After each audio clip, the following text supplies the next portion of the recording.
നമ്മളിവിടുന്ന് മൂവാറ്റുപുഴ നഗരസഭയിലേക്കാണ് പോകുന്നത്. അവിടെ 13ാമത്തെ ചെയർപേഴ്സണായി UDFിൻ്റെ ജോയ്സ് മേരി ആൻ്റണി സത്യപ്രതിജ്ഞ ചെയ്ത് സ്ഥാനം ഏറ്റെടുത്തിരിക്കുന്നു. കൗൺസിൽ ഹാളിൽ നടന്ന ചെയർപേഴ്സൺ തെരഞ്ഞെടുപ്പിൽ 20 പേരുടെ പിന്തുണയോടുകൂടിയാണ് ജോയ്സ് മേരി ആൻ്റണി ചെയർപേഴ്സണായത്. സ്വതന്ത്രനായി വിജയിച്ച KK സുബൈറിൻ്റെ പിന്തുണയോടെയാണ് വിജയം. നഗരസഭയുടെ വികസന പ്രവർത്തനങ്ങൾ മുന്നോട്ട് പോകുന്നതിന് എല്ലാ കഴിവുകളും വിനിയോഗിക്കുമെന്ന് സത്യപ്രതിജ്ഞ ചെയ്ത ശേഷം ജോയ്സ് മേരി ആൻ്റണി പറഞ്ഞു.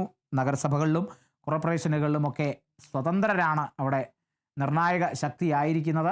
ഈ സ്വതന്ത്രരുടെ പിന്തുണ കൂടി ലഭിച്ചപ്പോഴേക്കും പല നഗരസഭകളിലുമൊക്കെ സാഹചര്യങ്ങൾ മാറി മറിയുന്നതൊക്കെ നമ്മൾ കണ്ടു. ഈ മൂവാറ്റുപുഴ നഗരസഭയിലേക്ക് എത്തുമ്പോഴും അത്തരത്തിൽ തന്നെയാണ് നീക്കങ്ങൾ. 13ാമത്തെ ചെയർപേഴ്സണായി മൂവാറ്റുപുഴ നഗരസഭയുടെ 13ാമത്തെ ചെയർപേഴ്സണായി UDFിൻ്റെ ജോയ്സ് മേരി ആൻ്റണി സത്യപ്രതിജ്ഞ ചെയ്ത് സ്ഥാനമേറ്റെടുത്തിരിക്കുന്നു. കൗൺസിൽ ഹാളിൽ നടന്ന ചെയർപേഴ്സൺ തെരഞ്ഞെടുപ്പിൽ 20 പേരുടെ പിന്തുണയോടെ ജോയ്സ് മേരി ആൻ്റണി ചെയർപേഴ്സണായി. സ്വതന്ത്രനായി വിജയിച്ച KK സുബൈറിൻ്റെ കൂടി പിന്തുണ ഈ ജോയ്സ് മേരി ആൻ്റണിക്ക് ലഭിച്ചു എന്നുള്ളതാണ്.